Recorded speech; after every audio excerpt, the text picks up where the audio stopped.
Assalamualaikum warahmatullahi wabarakatuh. Perkenalkan, nama saya Witi Rahmadani, NIM 19026113, Prodi Informasi Perpustakaan dan Kearsipan. Saya akan menjelaskan metode penulisan karya ilmiah.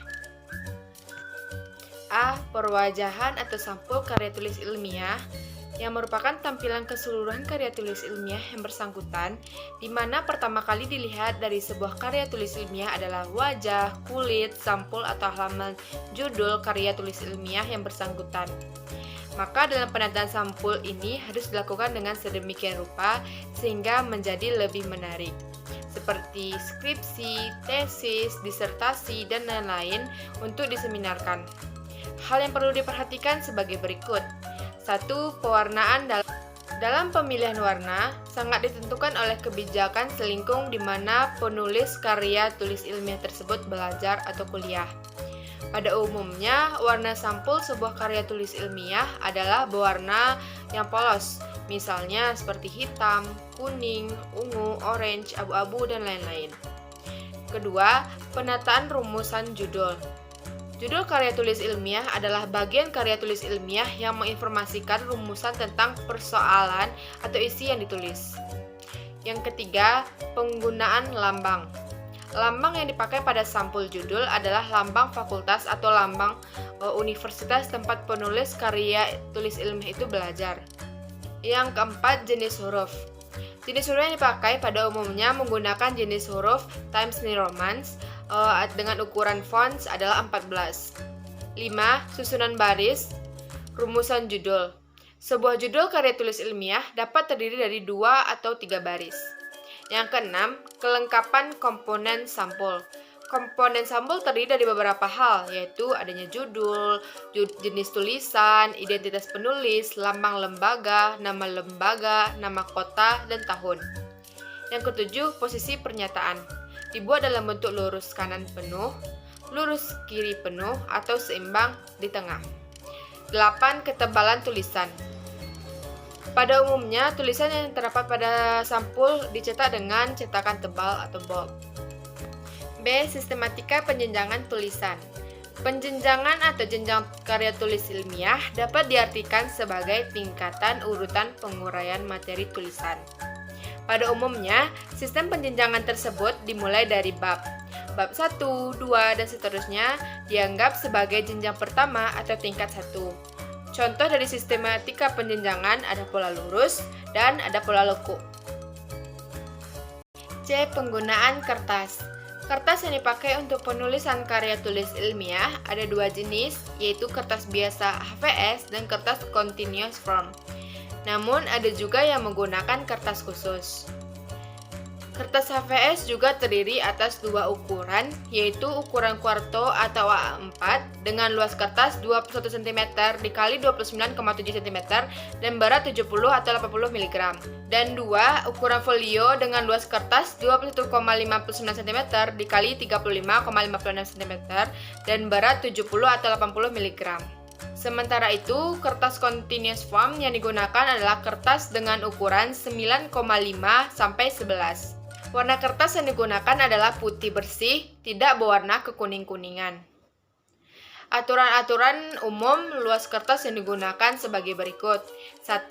Dikosongkan sejauh 4 cm dari bagian kiri kertas atau margin kiri. 2. Dikosongkan sejauh 2-3 cm dari bagian kanan kertas atau margin kanan.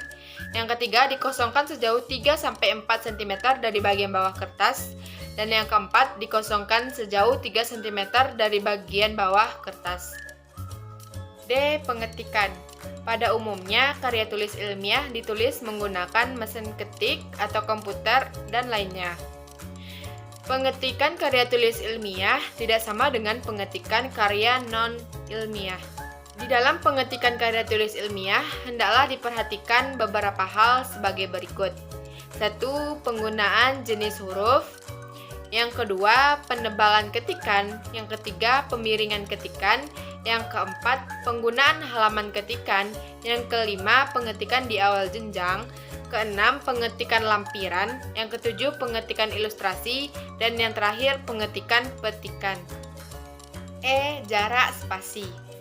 Jarak spasi antara satu baris dengan baris berikutnya atau antara satu subbagian dengan subbagian berikutnya sangat bervariasi. Variasi tergantung dengan kebijakan selingkung pada lembaga tertentu di mana karya tulis ilmiah tersebut ditulis. Jarak spasi tersebut adalah sebagai berikut. 1. Jarak spasi antara baris pertama dan dengan barisan kedua, dan seterusnya pada pengetikan bagian-bagian unsur yang terdapat pada sampul, seperti judul, identitas tulisan, identitas penulis, dan nama lembaga atau adalah 1 spasi. 2. Jarak spasi antara baris pertama dengan baris kedua, dan seterusnya pada pengetikan halaman persembahan adalah 1 spasi. Yang ketiga, jarak spasi antara tulisan. Pernyataan. Komponen pernyataan dengan uraian atau penjelasannya adalah 4 spasi. Jarak spasi baris pertama dengan baris kedua dan seterusnya pada pengetikan uraian pernyataan adalah 1,5 spasi. 4. Jarak spasi antara tulisan. Pengesahan. Komponen persetujuan atau pengesahan pembimbing atau konsultan atau penguji dengan uraian atau penjelasannya adalah 4 spasi. Jarak spasi baris pertama dengan baris kedua dan seterusnya pada pengetikan uraian persetujuan adalah 1,5 spasi. Yang kelima, jarak spasi antara tulisan. Abstrak. Komponen abstrak dengan uraian atau penjelasannya adalah 4 spasi. Jarak spasi antara baris pertama dengan baris kedua dan seterusnya pada pengetikan abstrak adalah 1 spasi. 6. Jarak spasi antara tulisan pada kata pengantar. Komponen kata pengantar dengan uraian atau penjelasannya adalah 4 spasi. Jarak spasi antara barisan pertama dengan barisan kedua dan seterusnya pada pengetikan kata pengantar adalah 1,5 spasi. Yang ketujuh, jarak spasi tulisan ucapan terima kasih. Komponen ucapan terima kasih dengan uraian atau penjelasannya adalah 4 spasi. Jarak spasi antara baris pertama dengan baris kedua dan seterusnya pada pengetikan ucapan terima kasih adalah 1,5 spasi atau 1,5 spasi. Kedelapan, jarak spasi antara tulisan daftar isi. Komponen daftar isi dengan uraiannya adalah penjelasannya adalah 4 spasi. Jarak spasi antara komponen-komponen utama daftar isi seperti abstrak, kata pengantar, daftar isi, bab-bab, daftar kepustakaan dan lampirannya pada pengetikan daftar isi ada 2 spasi. Jarak spasi antara subkomponen bab dengan subkomponen bab berikutnya pada penulisan daftar isi adalah 1,5 spasi. Jarak spasi antara baris pertama dan baris kedua dan seterusnya pada penulisan subkomponen daftar isi adalah 1 spasi. Hal yang sama juga berlaku pada spasi penulisan daftar-daftar lainnya, misalnya daftar tabel dan daftar lampiran. 9. Jarak spasi antara tulisan. Bab 1, bab 2, dan seterusnya dengan uraian atau penjelasannya adalah 4 spasi. Jarak spasi antara akhir uraian subbab A atau 1.1 dengan judul subbab berikutnya B atau 1.2 atau jarak spasi peralihan dari subbab pertama ke subbab kedua adalah 3 atau 4 spasi. Jarak spasi antara baris pertama dan baris kedua dan seterusnya pada pengetikan subbab adalah 1 spasi. Jarak spasi antara baris pertama dengan baris kedua dan seterusnya pada pengetikan paragraf isi tulisan atau isi bab adalah 1 sampai dengan bab 5 adalah 2 spasi. 10. Jarak spasi antara tulisan daftar kepustakaan. Komponen daftar pustaka dengan uraian atau penjelasannya adalah 4 spasi. Jarak spasi antara buku pertama dengan buku kedua dan seterusnya pengetikan daftar kepustakaan adalah 2 spasi. Jarak spasi antara baris pertama dengan baris kedua dan seterusnya pada pengetikan daftar kepustakaan sebuah buku adalah 1 spasi.